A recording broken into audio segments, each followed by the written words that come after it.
പുതിയമന്യയുടെ പുതിയ എപ്പിസോഡിലേക്ക് ഹൃദയം നിറഞ്ഞ സ്വാഗതം. 7 കാലങ്ങൾ. ആദം മുതലുള്ള മനുഷ്യവർഗത്തിൻ്റെ കാലത്തെ 7ആയി തിരിച്ച് ബൈബിൾ പഠിപ്പിക്കുന്നു. ഒന്നാമത്തേത് പുരാതന കാലം, ആദം മുതൽ മോശ വരെയുള്ള കാലം. റോമർ 5:14. പുരാതന കാലത്ത് എഴുതപ്പെട്ട ഒരു പ്രമാണം ഇല്ലായിരുന്നു. ദൈവത്തെ കുറിച്ചുള്ള അറിവ് ദൈവം അവർക്ക് നേരിട്ട് വെളിപ്പെടുത്തി നൽകി. ആദമിൽ കൂടെ ഹവ്വയിൽ കൂടെ ലഭിച്ച യഹോവയെക്കുറിച്ചുള്ള അറിവുകൾ.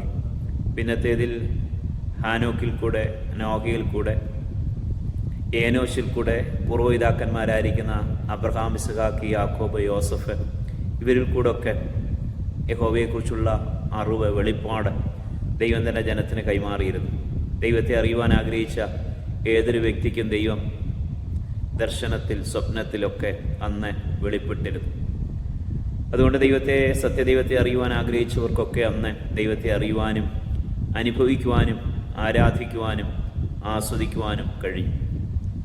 രണ്ടാമത്തെ കാലയളവ് ന്യായപ്രമാണ കാലമാണ്. മോശ മുതൽ യോഹന്നാൻ സ്നാപകൻ വരെയുള്ള കാലം. മത്തായി 11:13.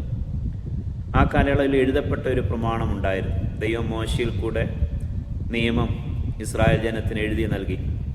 ന്യായപ്രമാണത്തിൻ്റെ സാരാംശവും സത്യവുമായിരിക്കുന്ന 10 കൽപ്പനകൾ അത് എല്ലാവരും മനസ്സിലാക്കിയിരുന്നു, അറിഞ്ഞിരുന്നു. ദൈവം ഒരു പുരോഹിത രാജകീയ വർഗമായിട്ടാണ് തിരഞ്ഞെടുത്തതെങ്കിലും അവരുടെ പാപനിമിത്തം ദൈവത്തിൻ്റെ ദൗത്യം പൂർണ്ണമായി നിറവേറ്റുന്നതിൽ വിജയിച്ചില്ല, പരാജയപ്പെട്ടുപോയി. യേശു ഈ ലോകത്തിൽ വന്നപ്പോൾ, യേശുവിൻ്റെ പരസ്യദൗത്യം ആരംഭിച്ചപ്പോൾ 3-ാമത്തെ കാലം തുടങ്ങി.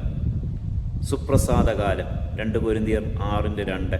നാം അതിനെ കൃപാകാലം എന്ന് വിളിക്കുന്നു. സഭയെക്കുറിച്ചുള്ള പ്രഖ്യാപനം യേശു ചെയ്തു. സഭയുടെ സ്ഥാപനത്തിനായി നമുക്ക് രക്ഷയൊരുക്കേണ്ടതിനായി കർത്താവ് ക്രൂശിൽ നമുക്ക് പകരം മരിച്ചു. അവിടുന്ന് ഉയർത്തെഴുന്നേറ്റ് തൻ്റെ ദൈവത്വവും മഹത്വവും വെളിപ്പെടുത്തി പരിശുദ്ധാത്മാവിനെ അയച്ച് സഭ തുടങ്ങി. സഭയിൽ കൂടെ, അപ്പോസ്തലന്മാരിൽ കൂടെ സുവിശേഷങ്ങളും ആദിമസഭയുടെ ചരിത്രവും സഭയ്ക്ക് വേണ്ട ഉപദേശങ്ങളും ഒക്കെ എഴുതപ്പെട്ടു. സഭയുടെ ഭാവി ദൈവം യോഹന്നാന് വെളിപ്പെടുത്തി കൊടുത്തു. വരുവാനുള്ള കാലഘട്ടത്തെക്കുറിച്ചുള്ള അറിവുകളും നമുക്ക് ഈ പുതിയ നിയമ തിരുവെഴുത്തുകളിൽ ഒക്കെ കാണുവാൻ കഴിയും. 3-ാമത്തെ കാലയളവ് സുപ്രസാദ കാലം. ഇനിയും ഈ കാലം സഭയുടെ എടുക്കപ്പിടിയിൽ നടക്കുമ്പോൾ, ഉൽപ്രാവണം നടക്കുമ്പോൾ തീരും. 4-ാമത്തെ കാലഘട്ടം മഹാപീഡന കാലമാണ്. യഹൂദൻ്റെ മാനസാന്തരം, അവരുടെ ആത്മീയ യഥാസ്ഥാപനം അന്ന് നടക്കും. ഇപ്പോൾ ഭൗതികമായൊക്കെ അഭിവൃദ്ധി പ്രാപിച്ചെങ്കിലും ആത്മീയമായ അഭിവൃദ്ധിയും യഥാസ്ഥാപനവും നടക്കണം. അതിനുവേണ്ടി ദൈവം വരെ ഒരു വലിയ കഷ്ടതയിൽ കൂടെ കടത്തിവിടും. ലോകം മുഴുവൻ പരീക്ഷാകാലമായിരിക്കുമ്പോൾ തന്നെ യഹൂദന് പ്രത്യേകിച്ച് വലിയ കഷ്ടതയുടെ കാലമായി തീരും. എന്നാൽ ആ കഷ്ടതയുടെ അവസാനത്തിൽ അവർ മാനസാന്തരപ്പെടും, കർത്താവിലേക്ക് നോക്കും. യേശുവിൻ്റെ വരവിനായി അവർ പ്രാർത്ഥിക്കും, നിലവിളിക്കും. കർത്താവ് അവർക്ക് വേണ്ടി അതിൻ്റെ ഒടുവിൽ ഒലിവുമലയിൽ ഇറങ്ങി വരും. അങ്ങനെ 7 വർഷത്തെ പീഡനത്തിന് അവസാനം വരികയും യഹൂദൻ്റെ പ്രതീക്ഷയും പ്രത്യാശയുമായിരിക്കുന്ന കർത്താവിൻ്റെ രാജ്യം അവരുടെ ഇടയിൽ സ്ഥാപിതമായി തീരുകയും ചെയ്യും. ദാവീദിൻ്റെ സിംഹാസനത്തിൽ യേശു അവരെ ഭരിക്കും. ദൈവജനത്തെ സംബന്ധിച്ച് അവർ പുതിയ ശരീരത്തിലായിരിക്കുന്നതുകൊണ്ട് കർത്താവിനോട് ചേർന്ന് ഭൂമിയിലുമായിരിക്കുവാൻ കഴിയും, സ്വർഗത്തിലുമായിരിക്കുവാൻ കഴിയും. അത് പുതിയ ശരീരത്തിൽ ബുദ്ധിമുട്ടുള്ളൊരു കാര്യമല്ല എന്നുകൂടെ നാം തിരിച്ചറിയണം. സഹസ്രാബ്ദകാലം, അതാണ് 5-ാമത്തെ കാലം. വെളിപ്പാട് 20:1 തൊട്ട് 6 വരെയുള്ള വാക്യങ്ങളിൽ ആവർത്തിച്ച് 1000 ആണ്ടിനെക്കുറിച്ച് നാം കാണുന്നു. സഹസ്രാബ്ദകാലത്തിൻ്റെ പല പ്രത്യേകതകളും പഴനിമ തിരുവെഴുത്തുകളിൽ നമുക്ക് വായിക്കുവാൻ കഴിയും. 6-ാമത്തെ കാലഘട്ടം ന്യായവിധിയുടെ കാലമാണ്. അതൊരു ചെറിയ പീരീഡാണ്, എങ്കിലും ഭൂമിയുടെ ആരംഭം മുതലുള്ള എല്ലാ അവിശ്വാസികളും ന്യായം വിധിക്കപ്പെടുന്ന ഒരു കാലമാണ്. സഹസ്രാബ്ദകാലത്തിന് ശേഷം സാത്താൻ അല്പകാലത്തേക്ക് സ്വതന്ത്രനായി തീരുമ്പോൾ അവൻ വീണ്ടും ജനത്തെ കർത്താവിനെതിരെ അണിനിരത്തും. ആകാശത്ത് നിന്ന് തീയിറക്കി കർത്താവ് ആ ജനത്തെ നശിപ്പിക്കും. സാത്താനെ തീപ്പൊയ്യിൽ തള്ളിക്കളയും.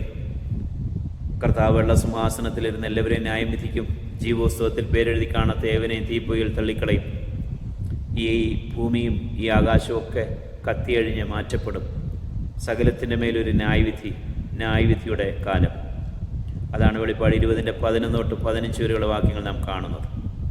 ഏഴാമത്തെ കാലഘട്ടത്തെ സമ്പൂർണ്ണ കാലമെന്ന് വിളിക്കും. സ്വർഗത്തിലുള്ളതും ഭൂമിയിലുള്ളതും പിന്നെയും ഒന്നായി ചേർക്കുന്ന കാലസമ്പൂർണതയുടെ വ്യവസ്ഥയെന്ന് എഫീസ് ലേഖനത്തിൽ പൗലോസ് പറയുന്ന പോലെ, വെളിപ്പാട് 21-22 അധ്യായങ്ങളിൽ നാം വായിക്കുന്ന പോലെ പുതിയ ആകാശം പുതിയ ഭൂമി ദൈവം സൃഷ്ടിക്കുന്നു. അതിലേക്ക് സ്വർഗീയ നഗരം ഇറങ്ങി വരുന്നു. ആ സ്വർഗീയ നഗരത്തിൽ കർത്താവിൻ്റെ ജനം കർത്താവിനോട് ചേർന്ന് നിത്യം വസിക്കുന്നു. കഷ്ടതയോ ശാപമോ മരണമോ ദുഃഖമോ കണ്ണുനീരോ ഒന്നുമില്ലാത്ത കാലം, ദൈവം മനുഷ്യരോടുകൂടെ വസിക്കുന്ന കാലം. ആ സമ്പൂർണ്ണ കാലയളവ് ഏഴാമത്തെ കാലയളവാണ്. ഇങ്ങനെ 7 കാലങ്ങളായിട്ട് ബൈബിൾ മനുഷ്യകാലത്തെ തിരിക്കുന്നു. അതുകൊണ്ട് തിരുവെഴുത്തെ ആ കാലത്തിൻ്റെ അടിസ്ഥാനത്തിൽ മനസ്സിലാക്കുമ്പോൾ നമുക്ക് വേഗത്തിൽ മനസ്സിലാക്കുവാനും ഓർത്തിരിക്കുവാനും കഴിയുന്നു. 1 പുരാതന കാലം, ആദം മുതൽ മോശ വരെയുള്ള കാലം. 2 ന്യായപ്രമാണ കാലം, മോശ മുതൽ യോഹന്നാൻ സ്നാപകൻ വരെയുള്ള കാലം. 3 സുപ്രസാദ കാലം, കൃപാകാലം, യേശുക്രിസ്തുവിൻ്റെ പരസ്യ ദൗത്യത്തോടുകൂടി ആരംഭിച്ച് സഭയുടെ ഉത്പ്രാവണത്തോടുകൂടെ തീരുന്ന ഈ കാലയളവ്. 4 മഹാപീഡന കാലം, സഭയുടെ ഉത്പ്രാവണത്തിന് ശേഷം അത് സംഭവിക്കും. യേശുവിൻ്റെ ഉരുവുമല പ്രത്യക്ഷത വരെ അത് തുടരും. അത് യഹൂദനെ സംബന്ധിച്ച് വലിയ പീഡനത്തിൻ്റെ കാലയളവ്. 5-ാമത്തേത് സഹസ്രാബ്ദയുഗം, 1000 ആണ്ട് വാഴ്ച. അത് കർത്താവ് ഈ ഭൂമിയെ ഭരിക്കുന്ന കാലയളവ്. 6-ാമത്തേത് ന്യായവിധിയുടെ കാലം. പിശാചിനെയും സകല അവിശ്വാസികളെയും ന്യായം വിധിച്ച് തീപ്പൊയിലേക്ക് തള്ളിക്കളഞ്ഞ് ഭൂമിയിൽ നിന്ന്, പ്രപഞ്ചത്തിൽ നിന്ന് തിന്മ നീക്കുന്ന ന്യായവിധിയുടെ കാലം. 7-ാമത്തേത് നിത്യസമ്പൂർണ്ണ കാലം. സ്വർഗത്തിലുള്ളതും ഭൂമിയിലുള്ളതും ഒന്നായി ചേർക്കുന്ന, ഒന്നായി തീർക്കുന്ന, ദൈവം മനുഷ്യരോടുകൂടെ വസിക്കുന്ന ശ്രേഷ്ഠമായ, യാതൊരു ദോഷങ്ങളും പാപങ്ങളും ഇല്ലാത്ത പൂർണ്ണതയുള്ളൊരു കാലം. അങ്ങനെ പടിപടിയായി ദൈവം ഭൂമിക്ക് വേണ്ടി, മനുഷ്യന് വേണ്ടി വെച്ചിരിക്കുന്ന ഈ കാലയളവിൽ 3-ാമത്തേതിൽ നാം ജീവിക്കുന്നു. നമ്മെ സംബന്ധിച്ച് ഈ കാലത്തിൻ്റെ ഒരു പൂർണ്ണത സംഭവിക്കുന്നത് കർത്താവ് തൻ്റെ ജനത്തെ, സഭയെ ചേർക്കുവാൻ ആകാശത്തിൽ ഇറങ്ങി വരുമ്പോഴാണ്. ആ കാഹളനാദം കേൾക്കേണ്ടതിനായി പ്രത്യാശയോടും ഉറപ്പോടും ദൈവകൃപയിൽ ആശ്രയിച്ച് നമുക്കൊരുങ്ങാം. അതിനായി കർത്താവ് ധാരാളം കൃപ ഏവരുടെ മേൽ പകരട്ടെ.